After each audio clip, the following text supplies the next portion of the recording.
I never imagined my perfect life could shatter so completely. 10 years of marriage to Jack Anderson, the most respected firefighter in our Boston suburb.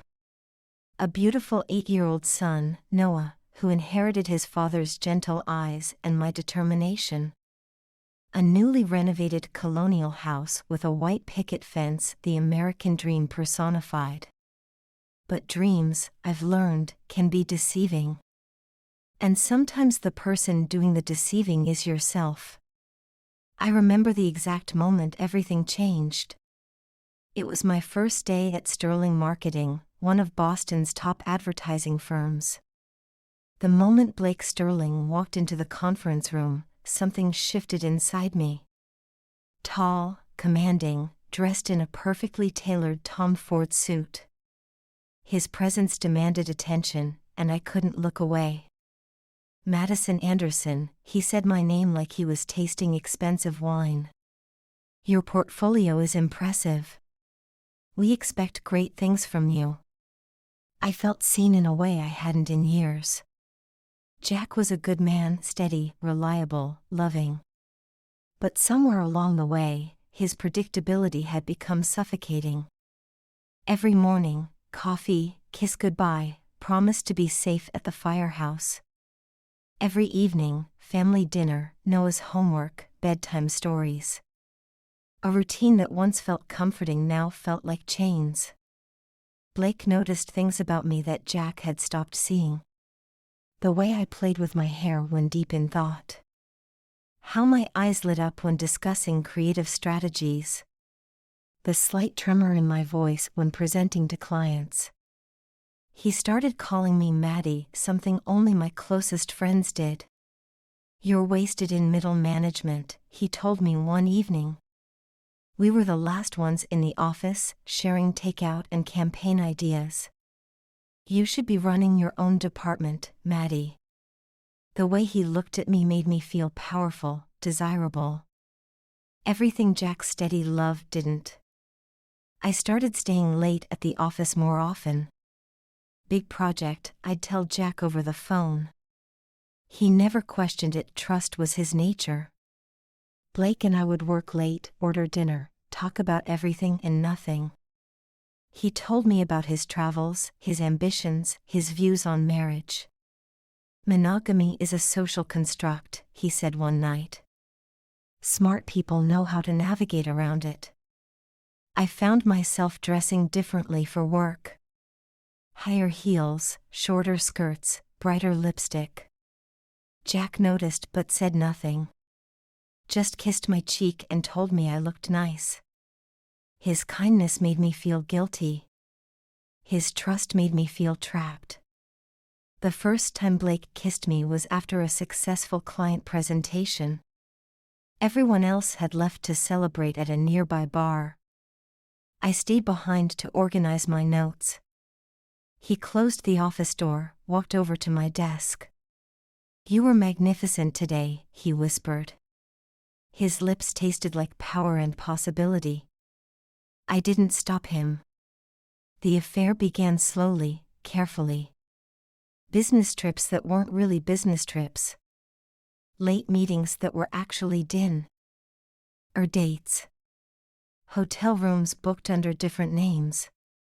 Blake made me feel alive, dangerous, desired. Everything my safe suburban life didn't. But Noah's face started haunting my dreams. His innocent questions about why I missed his soccer game. Why I wasn't home for bedtime stories anymore. Jack's quiet acceptance of my excuses felt like daggers. It's okay, honey. Your career is important too. He had no idea how much his goodness hurt. Sarah, Jack's sister, was the first to notice something was wrong. She'd always been too perceptive for my comfort. You've changed, Maddie, she said during a family barbecue. I hope whatever you're chasing is worth it. I avoided her after that. Blake told me I was outgrowing my old life. You deserve more than being a firefighter's wife, he said. Think bigger, Maddie. Think about us. But there was Noah's not really. I saw how he looked at other women in the office. How his assistant flinched when he raised his voice. The whispers about previous employees who'd suddenly quit. I was losing myself, piece by piece. The guilt was eating me alive. So I made a decision that would destroy everything. I decided to tell Jack the truth, sort of. Not about the affair, but about wanting more. About needing something different. I chose a quiet evening when Noah was at a sleepover. Jack was reading the newspaper, feet propped up on our coffee table. "We need to talk," I said, my heart pounding. He looked up, those kind eyes focused entirely on me. "What's on your mind, honey?" I took a deep breath and shattered our world. "I think we need to try something new in our marriage." Jack folded the newspaper, giving me his full attention. "I want an open marriage," I said, the words burning my throat. His face went completely still. "An open marriage," he repeated slowly. "Yes," I pressed on, desperate now. "Or, there's another option." Jack's eyes narrowed slightly. "Blake, my boss, he's interested in me." The words hung in the air like smoke. "He suggested we spend one night together. Just once." I watched my husband's face transform. The kindness in his eyes hardened into something I'd never seen before. "So those are my options?" His voice was dangerously quiet. "Open marriage or you sleep with your boss?" I nodded, unable to speak. Jack stood up slowly, his movements controlled. "Here's my option," he said, his voice sharp as steel. "Pack your bags and leave, or watch me destroy Blake. Either way, this marriage is over." I stared at him, shocked by this version of my gentle husband. "Jack, please, you're overreacting, dash." "Overreacting?" He laughed, but there was no humor in it. "You just asked my permission to cheat on me. It's not cheating if we agree, dash. Get out." 2 words, spoken with such finality. "Jack dash. Get out of my house, Madison." He never called me Madison. I stood there, frozen, as my carefully constructed plan crumbled. This was. And how it was supposed to go. He was supposed to fight for me, to try to understand. Instead, he walked to our bedroom and locked the door. I spent that night in our guest room, listening to silence. The next morning, Jack was gone before I woke up. A note on the kitchen counter, picking up Noah. "Don't be here when we get back." I packed a bag with trembling hands. Photos of Noah smiled at me from every wall. Our family vacation to Cape Cod last summer. Noah's first day of school. Jack teaching him how to ride a bike. I was dismantling more than a marriage. I was destroying a family. But I couldn't stop. Blake was waiting for me at an upscale hotel downtown. "It'll blow over," he assured me. "Jack will calm down." But he didn't know my husband. Didn't understand that still waters run deep. I'd just unleashed a storm I wasn't prepared for. The next few weeks passed in a blur. Jack filed for divorce immediately. His lawyer, David Chen, his best friend, was ruthlessly efficient. I moved into a furnished apartment paid for by Blake. Noah refused to speak to me during supervised visits. Just sat there, playing with his Nintendo Switch. My son's silence hurt more than Jack's anger. At work, things started to change too. Blake became distant, distracted. Other employees avoided eye contact in hallways. Whispers followed me everywhere. Then Sarah showed up at my office one afternoon. Her nurse's ID badge still pinned to her scrubs. "You know you're not his first, right?" she said without preamble. Blake. You're not his first conquest. I tried to dismiss her, but she kept talking.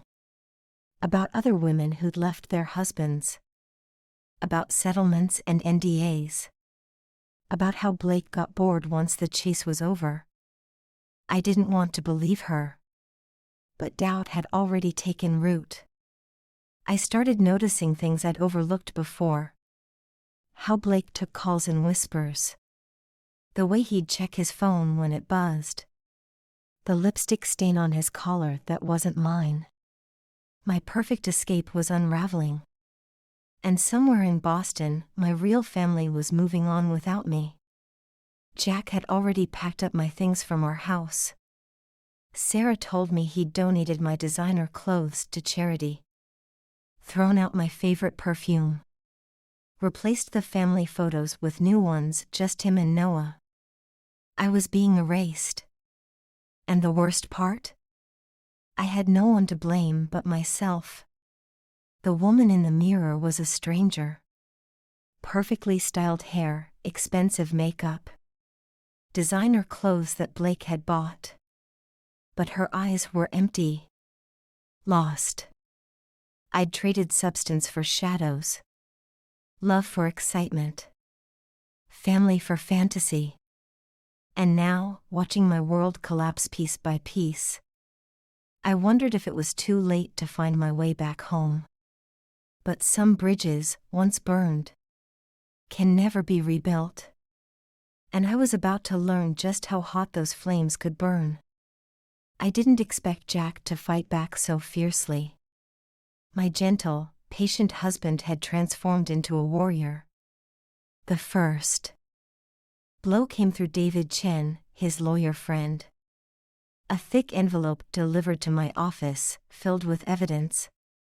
Hotel receipts, credit card statements, photographs. They'd been watching me all along. Blake dismissed it with a wave of his hand.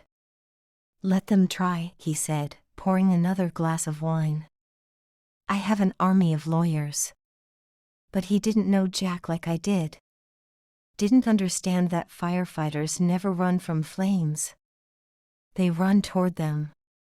The company started buzzing with rumors. Detective Kate Murphy had been asking questions. About Blake's past, his patterns, his preferences. Other women were coming forward. Former employees with stories similar to mine. Blake's charm began to crack under pressure. His temper flared more frequently. He snapped at me in meetings, questioned my decisions. The fantasy was crumbling, revealing ugly truths beneath. One morning, I found my corporate credit card declined. Temporary suspension, Blake's assistant said, not meeting my eyes. Company policy during investigations. I called Blake, but he didn't answer. 3 days straight, no response. Just silence and growing dread.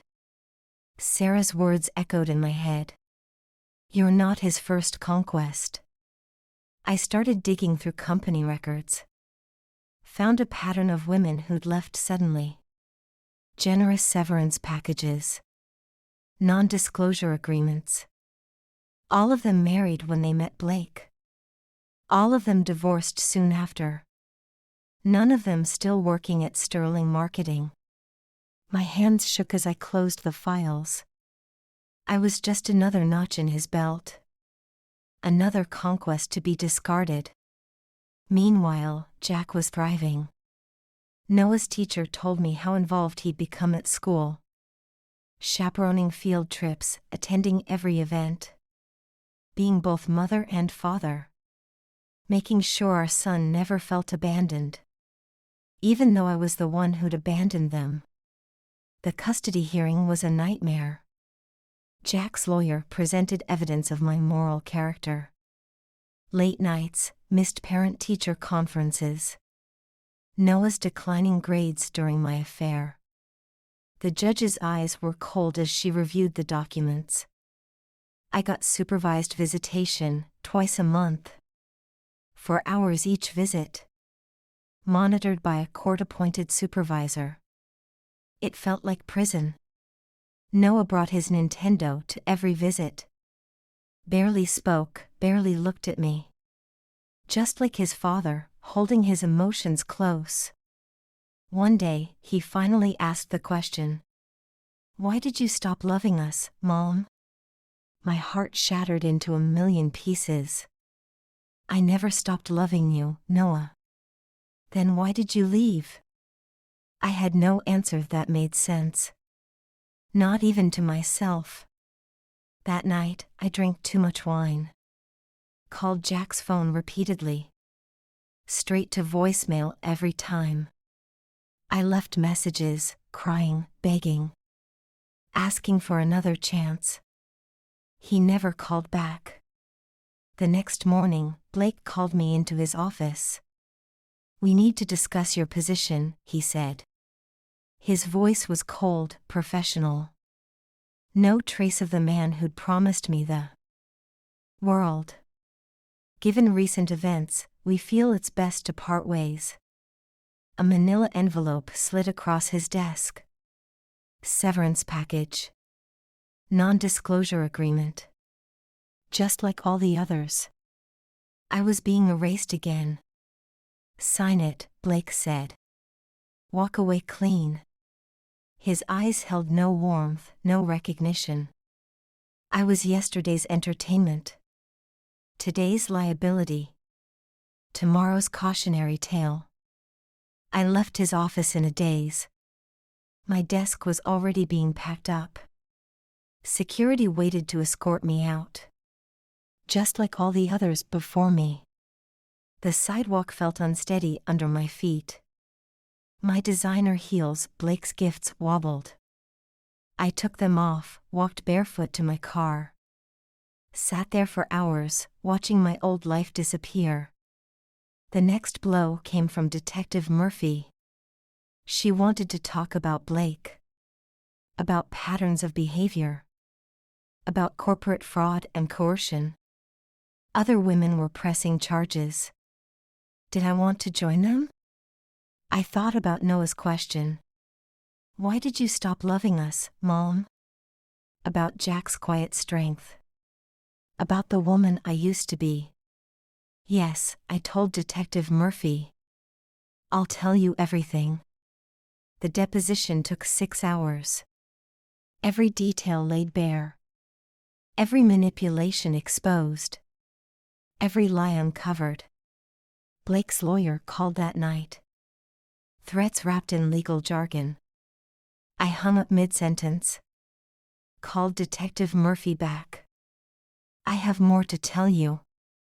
The investigation expanded.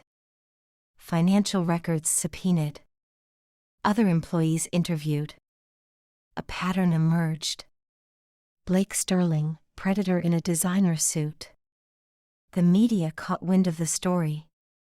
Corporate Casanova faces multiple charges. Sterling marketing CEO under investigation. Pattern of predation, women speak out. My name was everywhere. The fallen woman. The cautionary tale. The whistleblower. My phone rang constantly. Reporters wanting statements. Lawyers offering representation. Former colleagues choosing sides. I turned it all off. Sat in my empty apartment. Stared at old family photos on my phone. Wondered how I'd lost my way so completely. Sarah visited unexpectedly one evening. No warmth in her eyes, but no hatred either. "Jack's dating someone," she said without preamble. "Her name is Emma. She's a kindergarten teacher." The news felt like a physical blow. "Noah adores her," Sarah continued. "She has 2 kids of her own. They make him laugh again." I didn't realize I was crying until Sarah handed me a tissue. "You did this," she said quietly. "You chose this. Now you have to live with it." She left without another word. Leaving me alone with my choices. my consequences, my regrets. That night, I dreamed of our old life. Sunday mornings making pancakes. Jack's arms around me, strong and safe.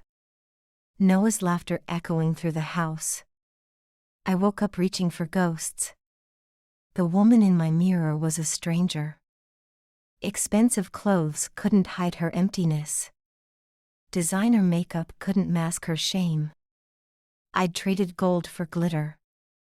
Love for lust. Family for F. And Tazzy.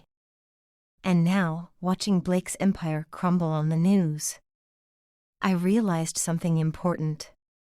Sometimes rock bottom has a basement. And I was still falling.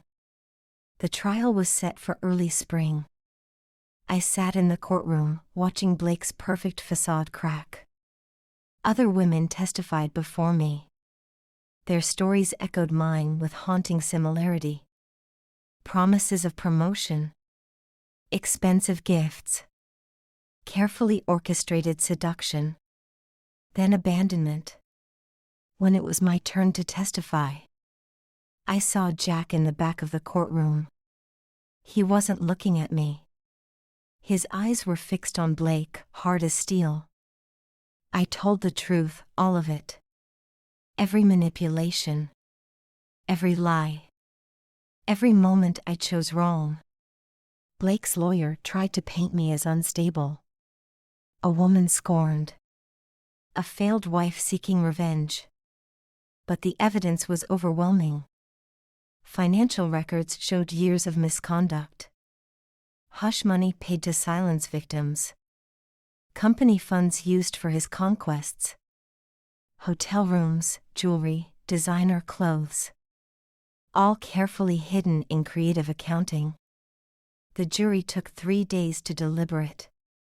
Blake Sterling, guilty on all counts. Fraud, harassment, coercion. 15 years without parole. I felt no satisfaction watching him led away in handcuffs. Only emptiness. And the weight of my own guilt. Outside the courthouse, reporters swarmed. I pushed through them, heading for my car. A familiar voice stopped me. Madison. Jack stood there, Emma beside him. She was beautiful in a natural way. Kind eyes, gentle smile. Everything I'd stopped being. Thank you for testifying, he said formally. Emma squeezed his hand supportively. They looked right together. Complete. I nodded, unable to speak. Watched them walk away. Their fingers intertwined. Their steps in perfect sync. That night, I started therapy. Dr. Reynolds was direct, uncompromising. Why did you really leave Jack? I had no good answer. Because I was bored? Because I wanted excitement? Because I forgot how to be grateful? All my reasons sounded hollow now. Weeks turned into months. Therapy twice a week. Parenting classes on weekends. Rebuilding myself piece by piece. Noah's visits became less strained. He started talking more. Showing me his schoolwork. Telling me about his friends. One day, he mentioned Emma's kids. How they played video games together. Had movie nights on Fridays. Built pillow forts in the living room. It hurt, but I forced myself to smile. I'm glad you're happy, sweetheart. And I meant it. Even if that happiness didn't include me. I found a job at a small advertising firm. No corner office. No expense account. Just honest work and quiet dignity. My apartment became a home. Photos of Noah everywhere. His artwork on the fridge. His weekend bedroom ready and waiting. I learned to cook properly. Started jogging in the mornings. Joined a support group for divorced parents. Found friends who understood regret. Sarah started thawing slightly. Brief conversations at Noah's school events. Civil nods at family gatherings. Baby steps toward forgiveness. Jack and Emma got married in the fall. Noah was the best man.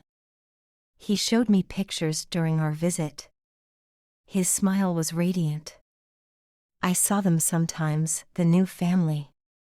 At school functions. Little league games.